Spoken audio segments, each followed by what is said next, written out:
ওয়ালাইকুম বন্ধুরা, ইব্রাহিম ইলেকট্রনিক্সের পক্ষ থেকে আপনাদের স্বাগতম।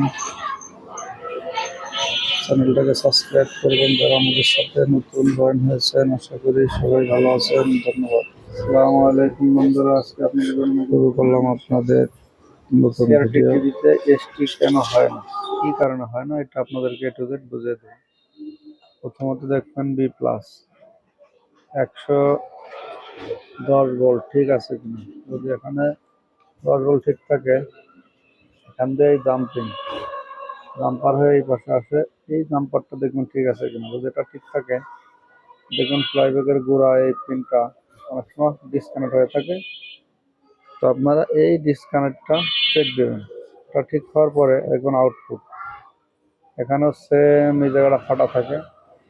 এই পিনটা ফলো করবেন, সোল্ডারিং করে দেবেন ঠিক মতো। করার পরে দেখবেন পিন টেনে এসে এখানে সেম কাহিনী, এটা ঠিক আছে, কিন্তু এই দুই পিন হচ্ছে মাইনাস। আউটপুট ঠিক আছে, এই আউটপুট মাইনাস থেকে এই কয়েলে আসে। কয়েলে আসার পরে ইনপুট, এটা কয়েলে এই ইনপুট এখান থেকে এই দুই পিনে আউট হয়েছে। এই দুই পিনে ভোল্টেজ থাকে আপনার 12 থেকে 17। এটা যদি ঠিক থাকে, দেখুন এই ট্রানজিস্টারটা খারাপ হতে পারে। ট্রানজিস্টার চেঞ্জ করার পরেও যদি দেখেন যে হচ্ছে না, ভালো করে দেখাই, এই ট্রানজিস্টারটা ওপেন করার পরেও যদি দেখেন হচ্ছে না, তখন চেক দিবেন এই একটা 5 ভোল্ট ট্রানজিস্টার। এই 5 ভোল্ট ট্রানজিস্টারটা ওপেন করবেন, এটা মাপ দিবেন। মাপ দেওয়ার পরে যদি ঠিক থাকে, তারপর অন হচ্ছে না, তখন আসবেন চ্যানেল বক্সে 5 ভোল্ট আসতেছে কিনা।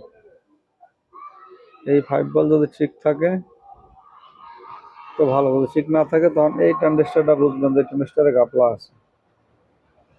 এই ট্রানজিস্টারটা চেঞ্জ করে দিন। চেঞ্জ করার পরে দেখবেন এখানে 5 ভোল্ট চলে আসছে। এই 5 ভোল্ট ওকে হওয়ার পরেও দেখবেন চালু হচ্ছে না, তখন কি করবেন, তখন খেয়াল করেন যে এইখানে দেখেন যে নেগেটিভ ভোল্টেজটা, এই নেগেটিভ ভোল্টেজটা এখানে হইয়া এদিক দিয়া এখানে আসে। দেখেন এই পাশে জাম্পিং হয়েছে, এখানে ডায়োডও থাকতে পারে, রেজিস্ট্যান্সও থাকতে পারে।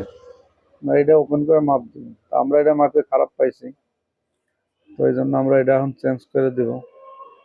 এটা এখন চেঞ্জ করার পর আমাদের টিভিটা আশা করি অন হয়ে যাবে। তো আশা করি ভিডিওটা আপনাদের ভালো লাগছে। আর এই ভিডিওটা বেশি বড় করবো না। পরবর্তীতে আপনাদের কিছু যদি এই বিষয়ে জানার থাকে, আমার নাম্বার দেওয়া থাকবে, আমার সাথে ফোনে যোগাযোগ করে সমাধান নিতে পারেন।